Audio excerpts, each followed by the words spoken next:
But the problem we are having is that when people criminalize it and say that this is a Christian, so we don't want to see you worshiping any other thing apart from what we believe. We are saying that you are imposing your faith on this innocent. The new trend within the system of Ghana, actually say, if care is not taken, and then if we don't treat this matter well, the future of the nation depends on this. This whole thing is about the religion and then the school. And I said, we are talking about the Wesley Girls together with the Muslim girl. And I said, we with the Muslims, which according to the Muslims, the Wesley Girls, SHS, just say, they don't have the time to pray. They don't have access to fasting and so on and so forth. So, if we don't deal with it well, next year, one, a human right, two, school ni fan who did some nyoma be abusia. One when you people see it to be something small, it can spark a lot of things. Because for a home minister also to comment say it is human rights, and also say something we have to also deal with. And then the question is, if during the time of colonization, say Wesley Girls, the Omoyen and one or more year up to now, there has been no problem with it. Why is it that suddenly now there is a problem with Wesley Girls? Because in some way we say abano, if care is not taken in seminal a better in semu, ne ban so be free school mu na adena tiesi mountain so between the Muslims and then the Christians, and then you know the results. Wow, Now the Minister of Interior, Muntaka, now in some of our Wesley Girls SHS, and after also Ghana for nine say in fact the Muslim community, party Kesibia, the Omupeni nane say, and then they are not demanding say mosque school one David. But the Omupeni nane say one. The Muslims will get access to fasting. Fasting. Number two, Muslims like they are trying to hide. So he's just asking them and then pleading on behalf of the Muslims to say, in fact, what the Wesley Girls they are doing are not doing. So they have to allow the Muslims to fast and then pray. But Honorable Minister, my question is, there are a lot of Methodist school within the system of Ghana. I just say, SHS, JHS, and then primary. Why is it that all those schools, I just say, Methodist and they allow Muslims to do whatever they have to do. But when it comes to Wesley Girls, they are not allowing. Are you not sure that there has been an agreement between the Wesley Girls and then the education sector? I just because we have so many Methodist schools within the system. I just say a be SHS, a be a basic schools, a be also we know them to be say like they are very accommodative. They do understand the Muslim community. They give them access to do whatever they have to do. But in the case of Wesley Girls, I think that there has been an agreement. So why all this issue about Wesley Girls involving the Methodists now? The Catholic is also coming across the line. Now bishops are coming in, pastors are coming in, the Christian communities are also coming in. And then on behalf of the Muslims as well, even imams are coming in, Hajj, and so on and so forth. Even the Muslim community as a whole is now dragging into this whole thing. What do we want to have? Want it to happen within the system? That near PCAC. I was saying, Bjay show. I saw subscribe. I think so. Yeah, share link in the mouth. The next thing is you do or to leave a comment. Honorable Muntaka, the Minister for Interior, Edituja. Sad that we are here once again, and I'm happy to say, like you rightly said, the MOU was signed under my ministry. I became the Minister of Interior. I used the Peace Council to get them because you see, we are. I'm sorry to say, for lack of better, we seem to be pretending as people. We don't even try to go and find out what is the genesis of all this. Okay. I mean, tell them, I sent you what I sent you. We had colonial masters who came for a mission. It was to colonize us and exploit our resources. And along that, He's talking about the 1878 They started an education unit. He shared with They started trying to educate us. Then churches were forming their schools. They were having challenges. And let me say here, go check the record. And I say all these schools, they should be sincere. Because you see, we are talking about ethics and morality. And that is the center of the church and the mosque. They were having challenges running the schools. None. Go and check the record. Not a single faith school, whether Muslim or Christian, was forcibly taken by government. There's no one. Each of them had to apply to join. Each of them. Not one was coerced into handing it over to government. No. All of them had to apply. And in 1887, we had this ordinance, that's Cap 67. That says that, well, we don't have a problem if you want to government funding, but these are the conditions. Will you accept? We'll finance you. You can't accept? Run it as your private entity. And each of them that you see today that are so huge, accepted. And that was the condition under which the colonial masters, and I mean, I sent you that, and Section 7, and I'm sure those ordinances are there for everybody to go and cross-check. Section 7 of the Education Ordinance of 1887, that's Cap 67, articulated the following. Direct religious teaching shall not form part of the instruction to be given in any government school. Section 8 states, assisted schools shall, on being allowed by the Education Board or Board of Education, be enabled to receive aid from the public funds of the colony on the following condition. So you see, the first one is talking about government schools. Yeah. The second one is talking about assisted schools. Right. That the school be open to children without distinction of religion or race. And that's what we continue to practice up to today.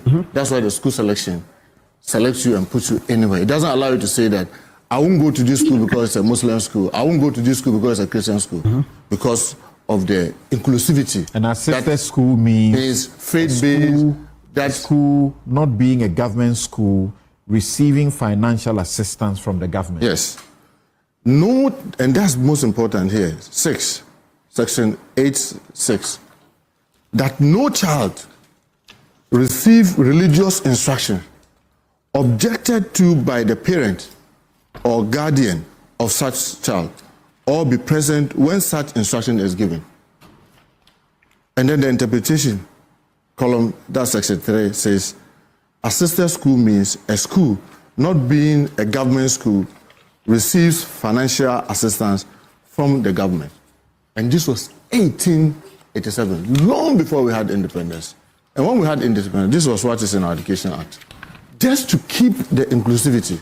This is what we had in our Education Act of 1961. And I'll just read a section.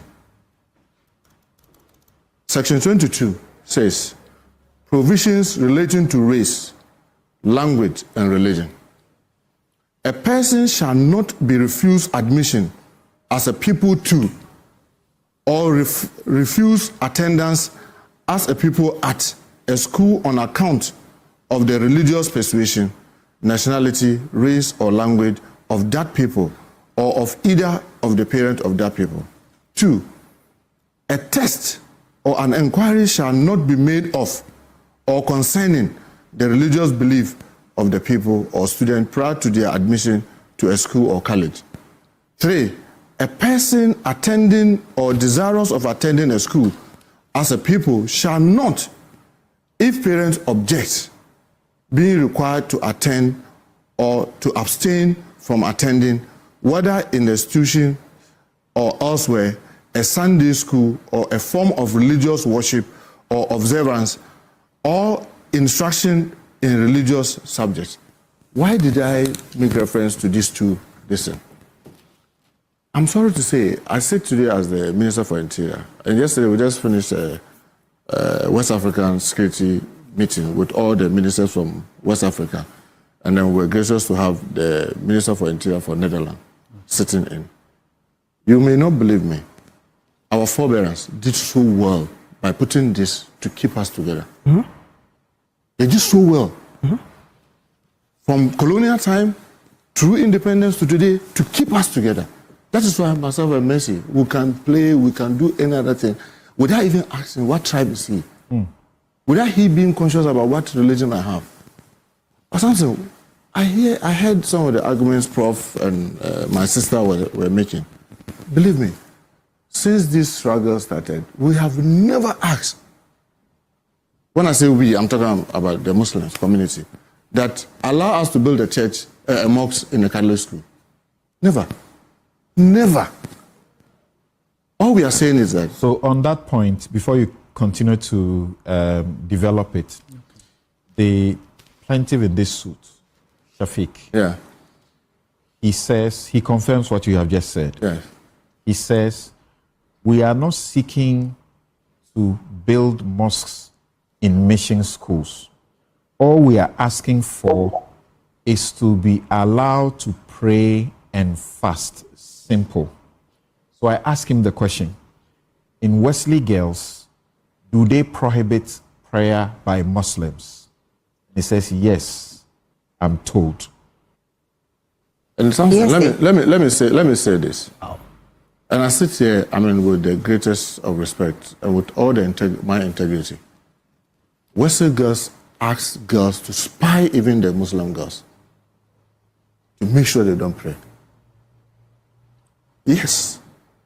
I'm told they hide. They hide to pray. They have to hide to pray.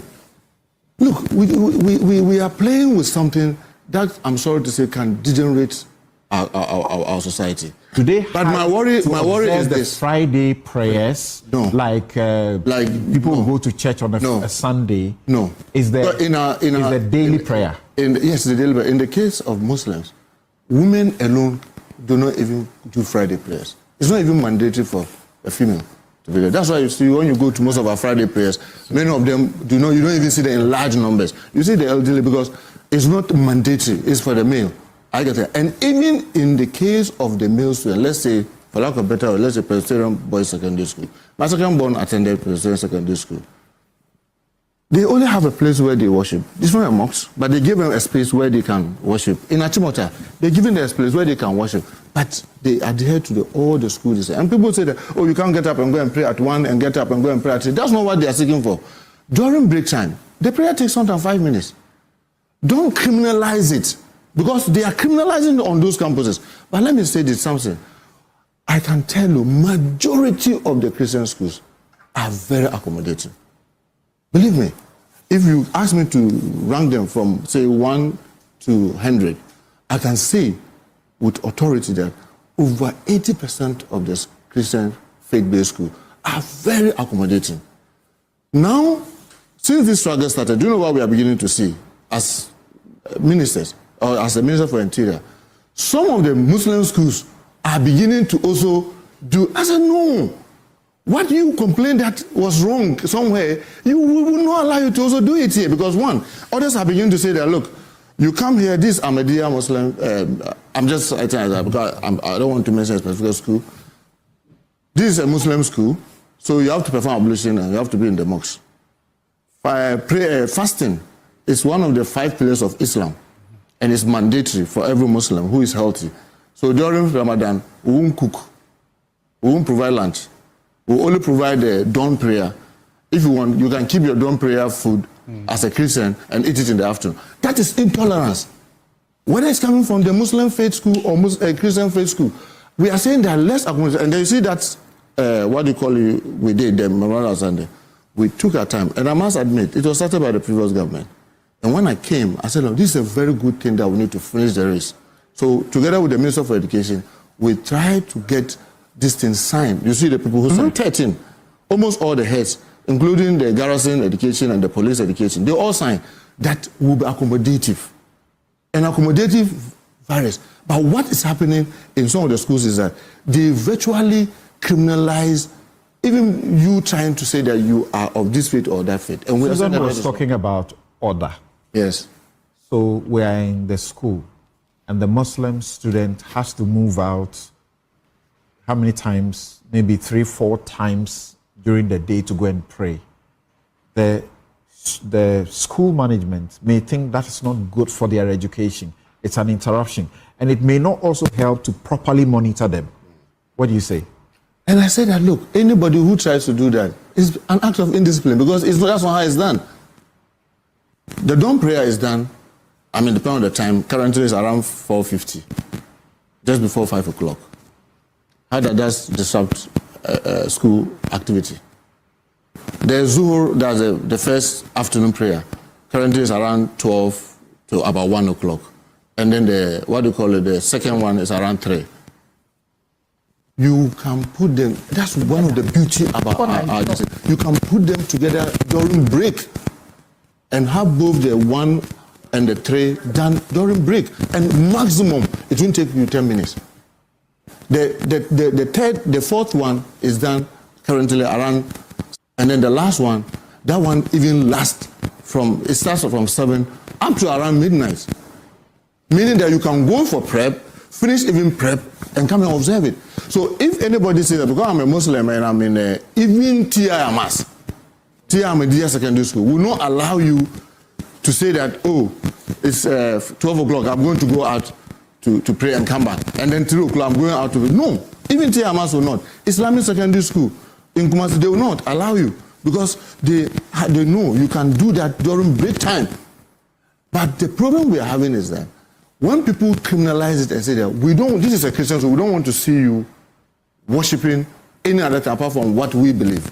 We are saying that you are imposing your faith on this innocent. And look, and I repeat, with the greatest respect, that you said over 80% of the faith-based Christian faith-based very they observe this. And they observe it. But the only challenge we have is is it really about we won't allow you to express your worship or manifest your religion, or it's about this time won't allow you to make this movement? It is complete. For those who are, like Wesley Girls, and I keep repeating because we've been engaging for the past 5 years. Ask everybody. I had to go and meet the most reverend with a team of parliamentarians. And we made the case that, look, you remember all that? Mm-hmm. We've been engaging and saying that, look, can we be accommodative? Because it is, I'm sorry, I'm speaking now as a member of parliament. Mm-hmm. And I'm telling what we did. And it's like, you can't impose your will on us. But we are not imposing our will on you. We are saying that this is a country that all of us, belongs to all of us.